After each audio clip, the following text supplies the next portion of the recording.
বিশ্বের ঘটে যাওয়া সব ঘটনা নিয়ে নাগরিক সারা বিশ্ব সংবাদে স্বাগত। আপনাদের সঙ্গে আছি আমি আনোয়ার হোসেন। বাজেট নিয়ে অচলাবস্থার জেরে যুক্তরাষ্ট্রে ৬ বছর পরে ফের শুরু হয়েছে সরকার শাটডাউন। সিনেটে ব্যয় বাজেট বিল পাশ না হওয়ায় বহু কর্মী বেতন ছাড়াই ছুটিতে গেছেন। জরুরি পরিষেবা চালু থাকলেও স্থগিত হচ্ছে অনেক সরকারি কার্যক্রম। এমন অচলাবস্থার দায় নিয়ে শুরু হয়েছে পাল্টাপাল্টি রাজনৈতিক দোষারোপ। ২০১৮ সালের পর এবারই প্রথম শাটডাউনে গেল মার্কিন সরকার। এর ফলে গুরুত্বপূর্ণ অর্থনৈতিক তথ্য প্রকাশ ও ক্ষুদ্র ব্যবসার জন্য ঋণ অনুমোদন সহ অতি জরুরি নয় এমন সব সরকারি সেবা বন্ধ থাকবে। ডেমোক্রেট আর রিপাবলিকানরা অস্থায়ী ব্যয় প্রস্তাবে একমত হতে না পারায় স্থানীয় সময় রাত ১২টা থেকে কার্যকর হয়েছে এই সিদ্ধান্ত। শেষ মুহূর্তে সিনেটে বাজেট বিল পাশ না হওয়ায় অনির্দিষ্টকালের জন্য অচল হয়ে গেল ফেডারেল প্রশাসনের অনেক কার্যক্রম। প্রেসিডেন্ট ডোনাল্ড ট্রাম্প এই সুযোগকে কাজে লাগিয়ে সরকারি খাত ছোট করতে এবং অপ্রয়োজনীয় সেবা বাদ দিয়ে নতুন কর্মীকে চাকরি থেকে বরখাস্ত করার হুমকি দিয়েছেন। এতে আগের বারের তুলনায় বিশৃঙ্খলা আরও বাড়তে পারে বলেও ডেমোক্রেটদের হুমকি দিয়েছেন তিনি।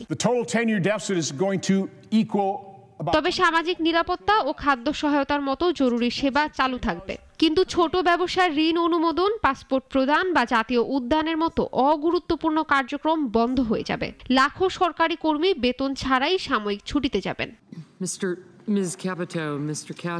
শাটডাউনের জন্য ডেমোক্রেটরা রিপাবলিকানদের দায়ী করছেন। সিনেটের সংখ্যালঘু নেতা চাক শুমার বলেছেন, স্বাস্থ্যসেবা সমাধান না করে রিপাবলিকানরা দেশকে শাটডাউনের দিকে ঠেলে দিয়েছে। ডেমোক্রেট নেতা হাকিম জেফ্রিসও অভিযোগ করেছেন, সাধারণ নাগরিকদের ক্ষতির দিকেই ঠেলে দেওয়া হচ্ছে।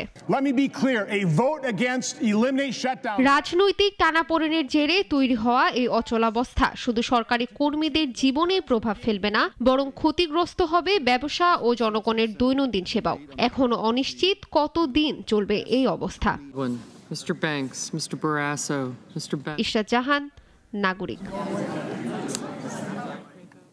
মার্কিন প্রেসিডেন্ট ডোনাল্ড ট্রাম্প গাজা সংকট নিরসনে নতুন শান্তি পরিকল্পনা ঘোষণা করেছেন।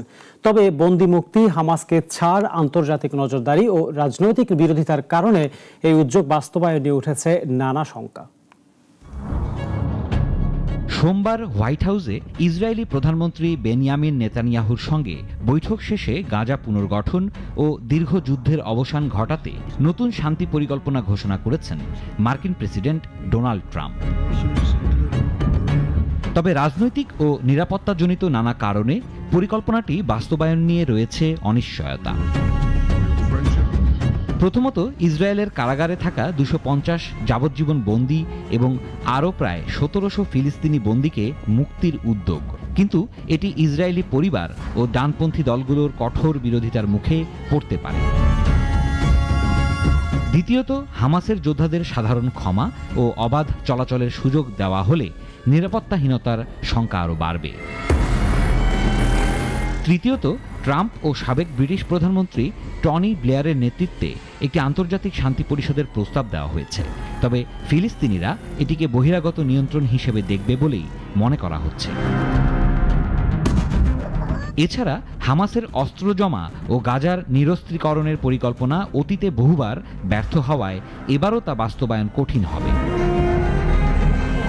সবচেয়ে বড় বাধা আসছে অভ্যন্তরীণ রাজনীতি থেকে। ইসরায়েলে ডানপন্থী নেতারা এ চুক্তির বিরোধিতা করবেন, আবার ফিলিস্তিনি কর্তৃপক্ষ মনে করছে এতে তাদের অবস্থান দুর্বল হবে। অস্পষ্ট সময়সীমা ও পারস্পরিক অবিশ্বাসের কারণে ট্রাম্পের প্রস্তাব কাগজে কলমেই সীমাবদ্ধ হয়ে পড়তে পারে। বিশ্লেষকরা বলছেন, অতীতের মতো এ উদ্যোগও ভেস্তে যাওয়ার আশঙ্কাই বেশি। সিরাজুম্মনির শুভ, নাগরিক। ফিলিপাইনে শক্তিশালী ভূমিকম্পে প্রাণহানি বাড়ছে। নিহত হয়েছেন অন্তত ৬৯ জন, আহত শতাধিক। সেবু প্রদেশে ধসে পড়েছে বহু ভবন, বিদ্যুৎ ও পানির সংকটে বিপর্যস্ত লাখো মানুষ। স্থানীয় সময় মঙ্গলবার রাত ১০টার কিছু আগে সেবু প্রদেশের বোগো শহরের উপকূলে ৬.৯ মাত্রার এই ভূমিকম্প আঘাত হানে। ভূমিকম্পের পরপরই বিদ্যুৎ বিভ্রাট দেখা দেয় এবং বহু ভবন ধসে পড়ে।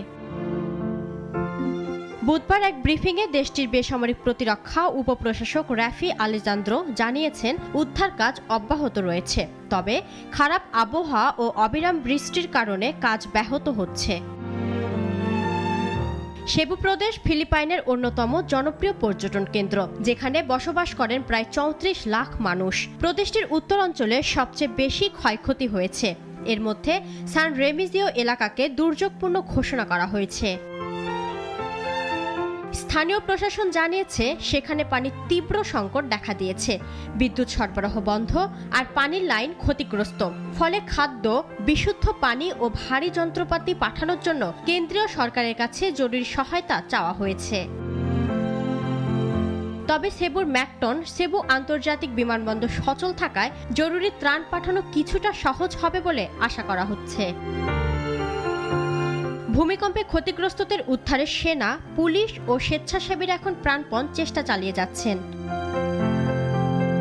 ইফফাত আরা মিথিলা, নাগরিক। ভারত জুড়ে নবরাত্রির মহা অষ্টমী ও নবমীতে দুর্গার উপাসনায় মেতে উঠেছে ভক্তরা। বারাণসী, হরিদ্বার, কলকাতা ও দিল্লিতে মন্দির ও প্যান্ডেলে ভক্তদের ভিড়। দেশটির প্রধানমন্ত্রী মোদি থেকে বলিউড তারকারা পূজায় অংশ নিয়ে উৎসবকে আরও রঙিন করেছেন। ভারতের নানা প্রান্তে চলছে শারদীয় নবরাত্রির উৎসব। অষ্টমী ও নবমী পূজাকে ঘিরে ভক্তদের ভিড় জমেছে বারাণসী, হরিদ্বার, দিল্লি ও মুম্বাইয়ের মন্দির ও প্যান্ডেলে। মহা অষ্টমী ও নবমী হিন্দু ধর্মে অত্যন্ত পবিত্র। মহাগৌরীর উপাসনায় ভক্তরা ধন সমৃদ্ধি ও সব রকমের প্রতিবন্ধকতা দূরে প্রার্থনা করেন। অনেকে উপবাস ও কুমারী পূজায় অংশও নিয়েছেন। বারাণসীর ঐতিহাসিক দুর্গাকুণ্ড মন্দিরে মহা অষ্টমীর ভোর থেকেই দীর্ঘ সারিতে দাঁড়ান হাজারো ভক্ত। দেবী মহাগৌরীর আরাধনায় ফুল, ফল আর বিভিন্ন উপহার নিয়ে আসেন তারা। মন্দিরে প্রাঙ্গণে চলছে জয় মা দুর্গা ধ্বনি আর পুরোহিতদের বিশেষ আরতি। কলকাতা থেকে গুজরাটের মন্দিরে মন্দিরে উৎসব চলছে। ভক্তরা নারকেল, ফল ও ফুল অর্পণ করেছেন। গুজরাটের ভাদোদরায় পুরোহিতদের অগ্নিযজ্ঞে হাততালি আর ভক্তিগান গেয়ে মেতে ওঠেন ভক্তরা। পুরোহিতদের ভাষায় অষ্টমীতে মা দুর্গার পূজায় ভক্তদের শ্রুতি প্রমাণ ভক্তির গভীরতা। হরিদ্বারের বৈষ্ণোদেবী মন্দিরে মহানবমী উদযাপন চলছে। মা সিদ্ধিদাত্রীর উপাসনায় ভক্তরা শান্তি ও সমৃদ্ধির কামনা করেছেন। ফুল, ফল ও ভোগ অর্পণে পুরোহিতরা রীতি পালন করছেন। রাজধানী দিল্লির চিত্তরঞ্জন পার্কে দুর্গাপূজা প্যান্ডেলে হাজির হন প্রধানমন্ত্রী নরেন্দ্র মোদী। বাঙালি সম্প্রদায়ের উৎসবে তিনি ভক্তদের সঙ্গে মিলে অংশ নেন। অন্যদিকে মুম্বাইয়ে বলিউড তারকাদের উপস্থিতিতেই জমে ওঠে দুর্গাপূজা প্যান্ডেল।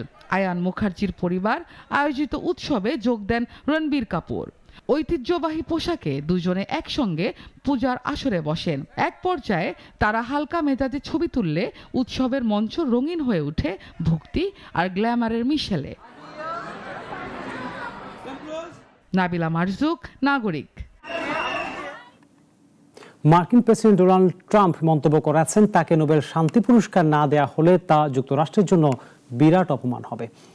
নিজেকে নানা সংঘাতের মীমাংসাকারী দাবি করে এক বৈঠকে এই মন্তব্য করেন ট্রাম্প। একই সঙ্গে দেশের অপরাধ ও অভিবাসন সমস্যাকে অভ্যন্তরীণ যুদ্ধ হিসেবে আখ্যা দিয়ে তা দমনে সামরিক বাহিনী মোতায়েনের ঘোষণা দেন তিনি। জানান, ডেমোক্রেট নেতৃত্বাধীন শহরগুলোতে অপরাধ নিয়ন্ত্রণে বিশেষ কুইক রিয়াকশন ফোর্স ব্যবহারের নির্দেশে স্বাক্ষর করেছেন। এই সময় সাংবাদিকদের ঘৃণ্য ব্যক্তি বলেও আখ্যা দেন তিনি।